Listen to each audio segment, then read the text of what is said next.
Story. The markets are rising this morning after 3 tumultuous trading days. The Dow is up more than 700 points, while the S&P and NASDAQ futures have added more than 1% in value.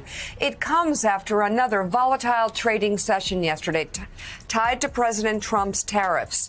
But the president says he's not backing off his trade wars. And when asked if the overall tariffs are permanent or open to negotiation, a point that his advisors struggled to clarify last week, the president insisted that they can both be true. Would you be open to a pause in tariffs to allow for negotiations? Well, we're not looking at that. We have many countries that are coming to negotiate deals with us, and they're going to be fair deals. And in certain cases, they're going to be paying substantial tariffs. There'll be fair deals.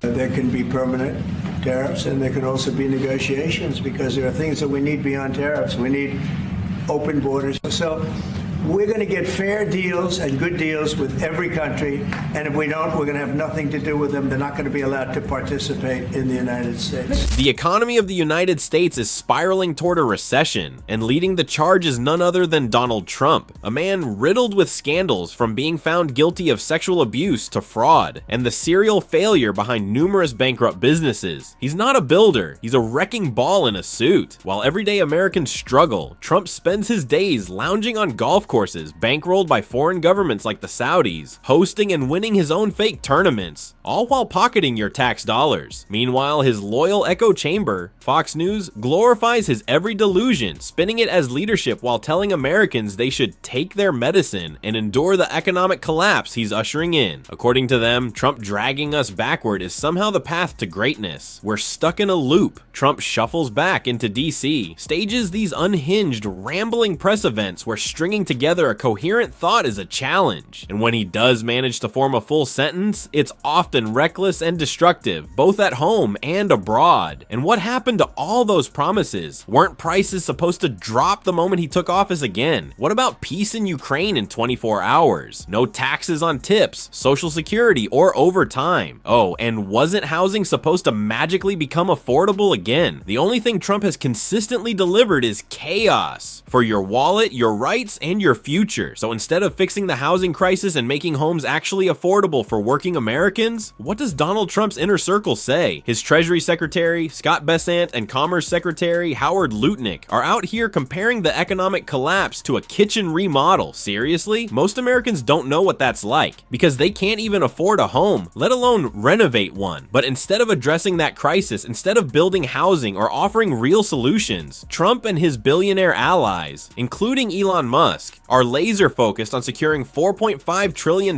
in tax cuts for themselves, while slashing $880 billion from Medicaid. It's cruelty packaged as policy. And while Trump's economy crashes and burns, his MAGA Republican allies in the House and Senate are busy dreaming up budget plans that gut Medicaid, wipe out the Department of Education, and hand obscene tax breaks to billionaires and deca-billionaires. Great job, MAGA, totally helping the American people there. Meanwhile, yesterday, Trump welcomed the Dodgers to the White House, and right after that, he had another meeting with Israeli Prime Minister Benjamin Netanyahu in the Oval Office. What were they discussing? Oh, just how to take over Gaza, treat it like a real estate deal, and displace millions of Palestinians like it's some monopoly board. Trump literally called Gaza great real estate. Yeah, that's the level we're at. But before all of that, Trump was rambling to the Dodgers about how healthy their arms are. Seriously. Here the Dodgers face down adversity. You entered the playoffs battered and bruised, but not broken.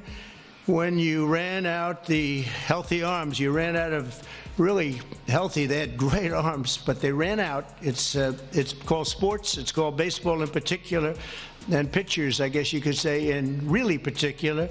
But the starting This man can barely form a coherent sentence. Imagine if anyone else in his position spoke like this. It would be a national emergency. When do you think the market might turn around? It's finding a bottom now. It's finding a bottom now. But look, here's the thing.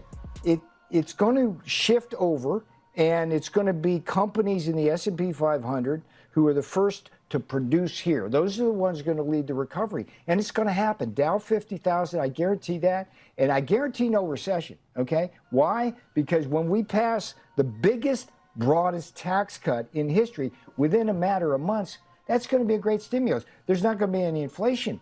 We've already had a significant drop, a huge drop in oil prices, Laura.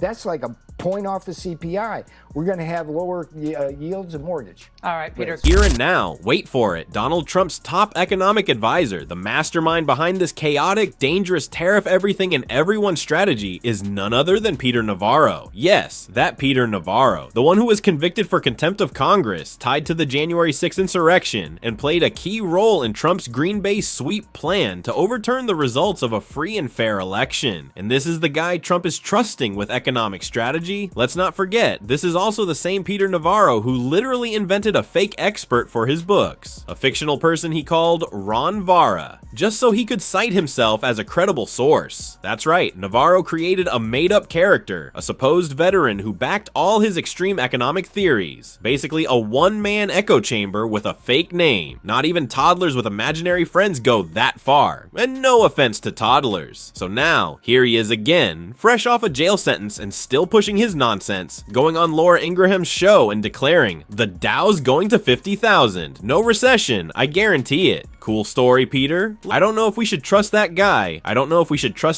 Understatement of the day. CNBC reports the following. This is the Trump recession. CEOs say with tariff price increases, job losses coming according to a CNBC survey, quote, without confidence in the government's ability to lead, it's impossible for businesses to succeed. A headline straight from the Wall Street Journal. Wall Street starts to speak out against Trump's tariffs. Veteran investor Stan Druckenmiller and Pershing Square's Bill Amann are among those raising concerns about the president's steep across the globe levies. Y'all brought him here, y'all hoisted him up. How about this headline?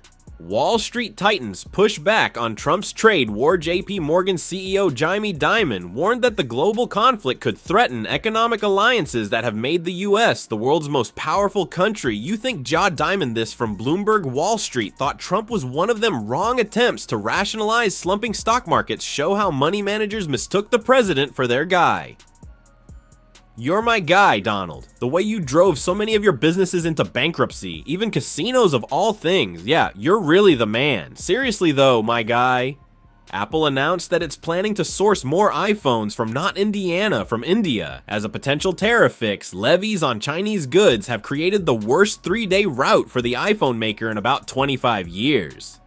Yeah, make America great again, and by wrecking American business. Apple is now planning to ship more iPhones from India to the US just to dodge the sky-high tariffs on Chinese goods. Sources close to the situation confirmed it, and I've seen multiple reports, one from Fortune for example, saying that if you had to manufacture every iPhone part and assemble it entirely in the US, the cost would skyrocket to $31,000 per phone. That's not a typo, even JP Morgan is sounding the alarm.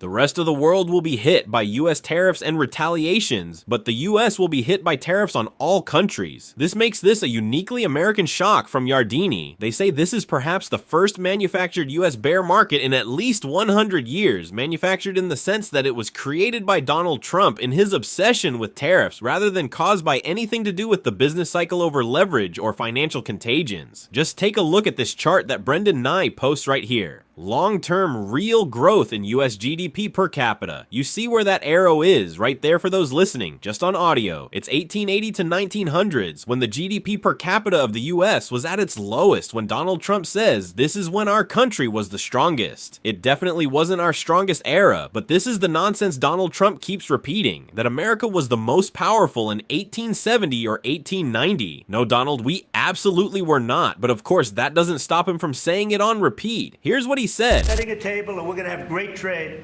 and we're going to have a very strong country. Our country is going to be at a level that has maybe never been, or maybe, our country was the strongest, believe it or not, from 1870 to 1913. You know why? It was all tariff-based. We had no income tax. Then in 1913, some genius came up with the idea of let's charge the people of our country, not foreign countries that are ripping off our country. And the country was never that kind of wealth. We had so much wealth, we didn't know what to do with our money. We had meetings, we had committees, and these committees worked tirelessly to study one subject. We have so much money. What are we going to do with it? Who are we going to give it to? Also, during Donald Trump's bizarre Oval Office press conference with Benjamin Netanyahu, he made a statement that honestly needs more attention. Trump said he asked the hostages taken by Hamas, "Did Hamas love you? Were they nice to you? Did they give you meals like what happened in Germany?" As historian Timothy Snyder pointed out, it's deeply disturbing that Trump seems to interpret the Holocaust as a time when Germans were lovingly helping their neighbors in times of crisis. Watch this clip and tell me what you think. Play the clip. Stories they told me. I mean, as an example, I said to them, was there any sign of love? You were there, 10 people. It's only 10, but it's pretty representative. Did the Hamas show any signs of, like, help or liking you? Did they wink at you? Did they give you a piece of bread extra? Did they give you a meal on the side, like, you know, you think of doing? Like what happened in Germany, what happened elsewhere. People would try and help people that were in unbelievable distress. They said no. I said all of them. I said, did they ever wink at you like, you'll be okay, you're going to be okay? No, they didn't do that. They'd slap us. The hatred is unbelievable. And the lives, you know, they lived in a pipe, not really a tunnel, it was a pipe. And they always thought they were suffocating, they were going to suffocate.